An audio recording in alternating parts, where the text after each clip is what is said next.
야곱과 유다와 대화하는 내용이 나옵니다.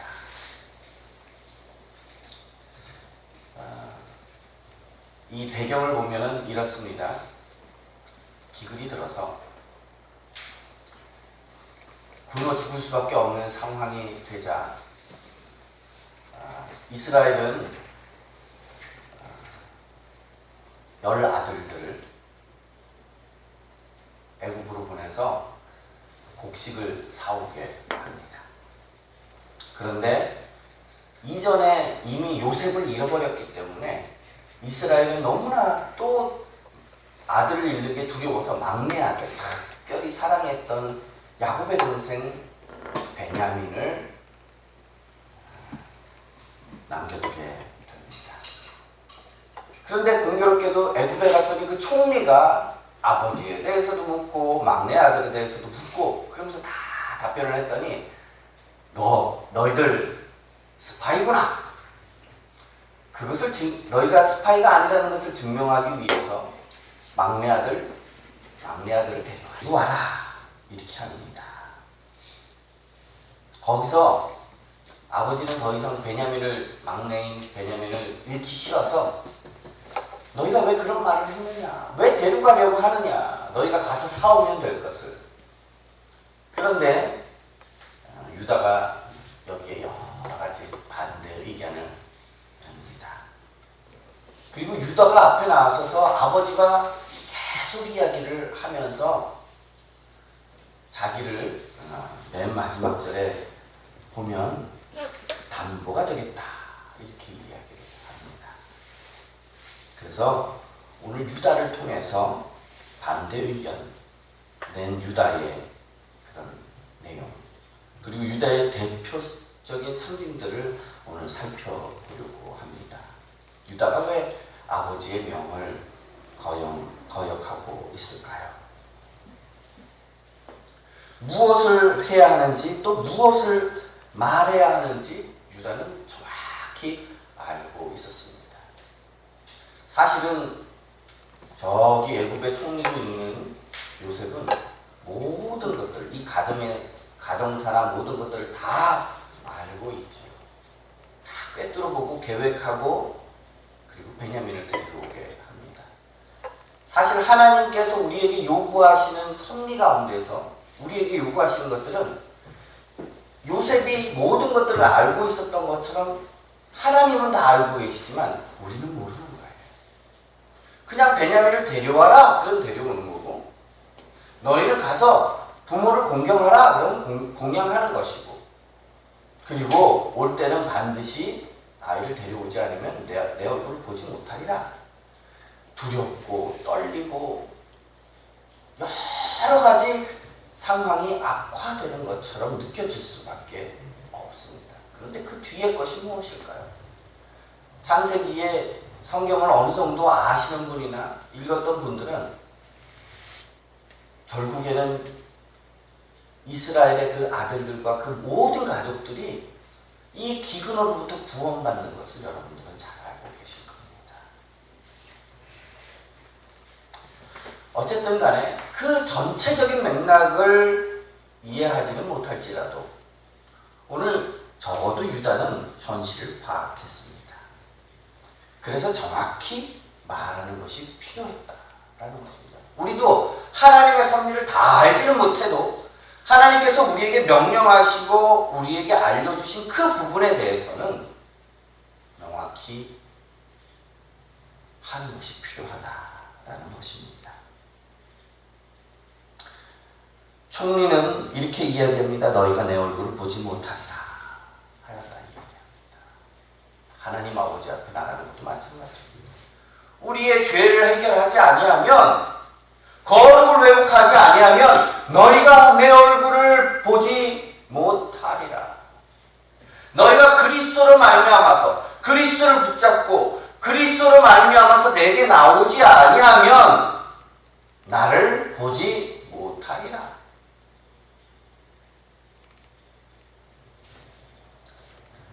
대충 하는 것만큼 위험한 것이 없습니다.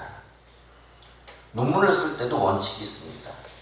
논문을 쓸 때도 그냥 내 생각을 주저리 다 기록한다고 그것이 논문이 되는 것이 아닙니다.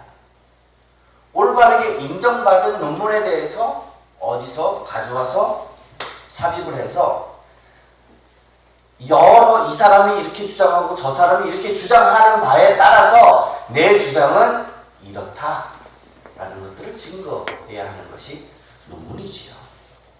요즘은 중고등학교 학생들 발표할 때도 인터넷을 갖다가 쓸 때 뒤에 어디서 참고했는지를 쓰지요. 말씀도 말씀으로 증거되어야 합니다. 내 생각에는 이렇습니다가 아니라 말씀에 어떻게 나와 있기 때문에 내가 삶 가운데 이렇게 살려고 합니다가 전제되어야 된다라는 것입니다. 한 부분을 끌어와서 그것을 대충 해석하게 되면 말씀은 왜곡되게 되고 그것은 하나님의 뜻이 아닌 것이 돼요. 말씀을 가지고 와서 썼는데도 말입니다. 사단이 그거 잘합니다. 예수님께서 40일 금식하시고 광야에서 이렇게 시험 받으시러 나가셔서 너무너무 배고프지요. 40일. 이 돌덩이로 떡이 되게 하라. 그게 안 되니까 그 다음에 예수님이 말씀으로 물리치니까 그 다음부터 말씀을 가지고 와서 시험을 합니다. 부분적으로 내가 좋은 것을 껴맞추기 위해서. 그것이 아니라 말씀이 말씀을 증거하도록 해야 한다. 저희가 성경을 전체적으로 봐야 하는 이유가 바로 그거예요. 한 곳에 필이 다 꽂혀가지고 하나만 봐서는 안 되지요. 유다는 자기에게 주어진 의무들과 상황들을 잘 파악을 했습니다. 내가 원하는 방식대로 곡식을 얻을 수가 없었다는 것입니다. 말씀에 대해서도 마찬가지입니다. 내가 원하는 방식으로 우리가 구원을 얻고 내가 원하는 방식으로 신앙이 자랄 수 없다라는 것입니다. 정확한 사실에 근거하여 이 말씀해 주시는 정확한 사실 하나님의 뜻에 근거하여 우리는 신앙생활을 해야 하는 것입니다. 그리고 아버지에게 바르게 제시를 합니다. 아이를 나와 함께 보내시면 우리 온 가족이 죽지 아니하리이다. 그런데 올바른 제시에 대해서는 용기가 필요합니다. 부모님과 나와의 관계는 어떻습니까? 사실 부모님 그러면 절대적이지요. 사실 이제 여러분들 나이 든 분들은 이제 30이 넘어가고 이렇게 하죠. 20대 후반이 되고 그때쯤 되면 30이 넘고 30 중반이 되고 40이 되고 하면 나의 주장이라든가 여러 가지 것들이 강해지고 그 너비가 확장되게 됩니다. 그러나 어릴 때는 어떻습니까? 부모라는 위치는 굉장히 절대적입니다. 그리고 사실 부모라는 위치는 연세가 드시고 하나님 부르실 때가 다 되더라도 그 자녀에게 있어서는 좀 절대적인 위치지요. 그리고 십계명은 말합니다. 내 부모를 공경하라. 말이 틀리지 않다면 부모에게는 무조건적인 순종 이것들이 포함되는 것처럼 보입니다. 그러나 올바른 것들에 대해서는 권면을 포함하기도 합니다. 오늘 읽었던 에베소서에도 5계명에 관한 내용이 나오죠. 어떤 것은 위험해 보이기도 합니다. 제시하는 것이. 그럼에도 불구하고 디모데전서에는 연세 드신 분들에게 아버지에게 권하되 권함이 필요하다라는 것을 이야기를 합니다. 그런데 그런 절대적인 존재들에 있어서 내가 뭔가를 제시한다라는 것은 큰 용기가 필요합니다. 제가 항상 이야기하는 것이 있죠. 목사가 앞에서 성도들을 이끌지라도 목사가 말씀에 잘못된 것을 할 때는 어떻게 하라? 목사를 권면하라. 그 얘기 항상 하잖아요. 우리의 기준은 목사가 기준이 아니라 이 말씀이 기준이 됩니다. 목사가 인간적으로 연약해서 잘못할 때는 어떻게 해야 됩니까? 말씀으로 권면해야죠. 만약에 목사가 절대적인 기준이 되면 우리는 어떻게 가냐면 이단이 되어갑니다. 왜냐하면 목사도 실수를 할 수가 있고 잘못을 할 수가 있거든요. 첫 번째 목사가 잘못했을 때는 기도 열심히 하는 거예요. 실수를 했을 때 다시 돌아올 수 있도록, 다시 깨달을 수 있도록 하는 거죠. 근데 계속 이상하게 나갈 때는 뭐 해야 됩니까? 권면해야죠. 말씀을 따라서 권면해야 하는 것입니다. 이렇듯 모든 것이 절대적인 기준을 가질 수 없습니다. 사람은 그렇게 권면하는 겁니다. 오늘 유다는 아버지에게 용기 있게 그렇게 권면했습니다. 친절하게 권면할지라도 어떻게 보면 다른 의견을 내는 것 자체가 버릇없어 보일 수도 있어요. 그러나 가족을 위해서, 온 가족을 위해서 무엇이 필요한지, 무엇이 가장 옳은 것인지 유다는 그것을 잘 알고 있었다라는 것입니다. 왜 성경에 보면 유다를 이렇게 세웠을까요? 중요한 것은 여기에 있습니다. 유다가 무엇을 대표하는지, 무엇을 의미하는지 그것을 성경을 나타내 보이기 위해서 이러한 상황을 만들고 이야기하고 있습니다.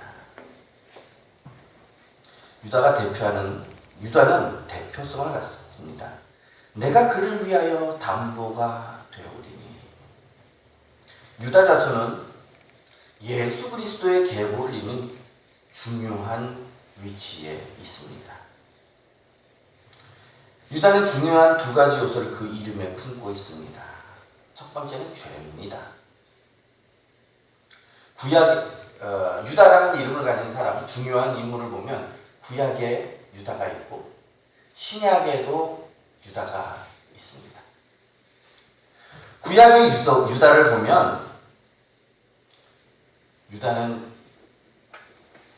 예수 그리스도를 상징하는 요셉을 은 20에 팔아버립니다. 그래서 형제들도 다 이렇게 미워하고 그랬는데 유다가 의견을 내서 그를 이스마엘 사람들에게 팔자 이렇게 이야기를 합니다. 그리고 은 20에 이스마엘 사람들에게 팔매 이렇게 기록되어 있습니다. 은 20에 팔았어요. 무엇이 생각나십니까? 신약의 가룟 유다도 은 30에 예수 그리스도를 팔아버렸죠. 가룟 유다의 죄와 동일한 죄를 갖습니다. 구약의 유다는 오랫동안 죄를 숨깁니다. 내가 뭘 했는지, 어떻게 팔아들었는지. 그리고 속이잖아요. 그의 옷을 벗긴 것을 동물의 피를 묻혀가지고 마치 짐승에게 잡혀먹은 것처럼 해서 아버지에게 유혹합니다. 거짓말을 했지. 요셉을 제거하고 나면 아버지의 영광이 자기와 형제들의 것이 될 것이다 라고 아마 생각을 했을 것입니다. 신약에서도 예수님이 똑같은 농부에 대한 그런 예화를 들지 않습니까? 아들을 죽여버리면 주인의 이 밭이 재산이 우리의 것이 되지 않겠느냐 이렇게 이야기를 합니다. 요셉을 제거하고 나면 요셉이 아버지에게 일러 바치던 일들, 자기들의 부당함, 자기들의 죄, 몰래 짓던 죄들이 다 들통이 났었는데 좀 자유롭게 죄를 짓지 않을까? 이렇게 생각을 했을 것입니다. 그러나 요셉이 없던 그들의 삶은 어땠을까요? 그들의 대화를 볼 때에 많은 찔림이 있었고 그 이후에 많은 후회가 있었던 것들을 우리는 추측할 수가 있습니다. 그래서 그들이 얘기합니다. 결국 우리가 이렇게 보복을 받는다라는 말이죠. 그 죄값을 지금 해야 치른다라고 이야기를 하고 있습니다. 우리는 하나님 없이 자유롭게 죄를 지으면 더 즐겁고 행복할 것이라고 생각합니다. 그래서 좀 더 신앙적인 것들을 멀리하고 다른 것들에 관심을 갖고 이렇게 하면 좀 더 낫지 않을까, 저렇게 하면 낫지 않을까, 신앙 이외의 것들을 취하려고 할 때가 얼마나 많습니까? 그러나 하나님 없는 우리의 삶은, 하나님을 팔아버리는 우리의 삶은 더욱 공고해질 수밖에 없다라는 것입니다. 마음의 고난은 더욱 커지는 것입니다. 신약의 유다를 한 번 더 봅시다. 은삼십에 예수님을 팔아버립니다. 유다의 본성은 거룩함을 죄에 넘겨준 것입니다. 예수님의 그 거룩함을 죄로 가득하고 시기와 질투로 가득한 지도자들, 이스라엘 지도자들에게 넘겨줘 버린 것입니다. 후회합니다. 그러나 그 결과는 죽음이었습니다. 구약의 유다와 같이 주님을 팔아버립니다. 유다가 마음의 찔림을 받아서 잘못을 깨달았지만 결국 자살합니다. 자살도요, 자기 의도대로 되지 않아요. 자기는 목매달아서 죽으려고 했는데 떨어져 배가 터져서 죽습니다. 어떤 이들은 너무나 마음의 고통이 심해서 극단적인 선택을 하려고 하지만 그것은 생각과 같은 결과가 절대 아니라는 것을 우리는 말씀을 통해서 알 수 있습니다. 우리는 어려운 사람들을 그러기에 잘 도와줘야 합니다. 오늘 유다도 아버지에게 올바른 것이 무엇인지를 제시를 하지요. 구약의 유다도 신약의 유다도 그리스도를 팔아버린, 거룩함을 팔아버린, 하나님을 향한 그 신앙을 팔아버린 결과는 죽음이다 라는 것을 알 수 있습니다. 그리고 유다는 요셉과 원수가 되었고요. 원래 외적으로는. 그리고 신약의 유다도 예수님을 팔아버림으로 말미암아서 원수가 된 것입니다. 우리가 죄 가운데 거한다라는 것은 하나님과 원수가 되었고 우리가 죽음의 끝에 거한다라는 것을 이야기합니다. 시편 기자도 이것을 이야기합니다. 나를 책망하는 자는 원수가 아니라 원수일진데 내가 참았으리라. 만약에 나를 괴롭히고 책망하고 힘들게 하는 부자가 원래부터 원수였다면 참았을 것이다. 왜? 원수를 미워하는 사이니까요. 그리고 조심했을 거라는 것입니다. 그런데 그가 누구였냐 할 때에 그는 곧 너로다. 나의 동료, 나의 친구요, 가까운 친구였다. 뒤통수 맞은 거죠, 한마디로. 내 형이었는데 유다가 팔아버렸어요. 나의 사랑하는 제자였는데 너무나 똑똑해서, 샘도 맑고 너무나 똑똑해서 그 레위에게 그것을 맡기지도 않고 유다에게 헌금을 관리하도록 맡겼어요. 똑똑한 자였기 때문에. 그런데 그렇게 중요한 막중한 직책을 맡았던 유다가 그 스승님 예수님을 팔아버렸다라는 거예요. 얼마나 고통이 크겠습니까? 얼마나 고통이 크겠어요. 이것은 그리스도가 팔리는 것에 대한 예언적 표지예요. 창세기의 모습도 그렇고 그리고 시편에도 나오는 모습이 예언의 표입니다. 그래서 사복음서에 와서 예수 그리스도께서 성취하신 것이지요. 이것은 예수님을 팔아버리고 하는 것이 얼마나 큰 죄며 원수가 되며 죽음 가운데에 있는 것을 봅니다. 그게 우리의 모습이라는 것입니다. 근데 거기서 끝나면 아무것도 아니지요. 그 뒤에가 중요합니다. 그럼에도 불구하고 우리가 예수님을 팔아버렸음에도 불구하고 우리와 원수가 되었음에도 불구하고 유다는 요셉에게 가고 저 뒤에 보면 요셉은 유다와 자기를 팔아버린 모든 형제들을 맞이하고 잔치를 벌입니다. 곡식을 얻을 뿐만 아니라 용서하고 화해의 모습을 갖는다라는 것입니다. 유다는 결국 총리의 말을 따라서 베냐민을 데리고 요셉을 만나지요. 요셉을 보십시오. 형제들을 시험하고 점검합니다. 그들이 아직도 피 튀기게 싸우고 있느냐? 아니면 서로 사랑하고 위하고 있느냐? 그것을 점검합니다. 그리고 그는 형제들을 큰 마음으로 온유함으로 용서하고 형제들을 먹이고 잔치하며 기뻐합니다. 그리고 결국에는 자기가 누군지 밝힙니다.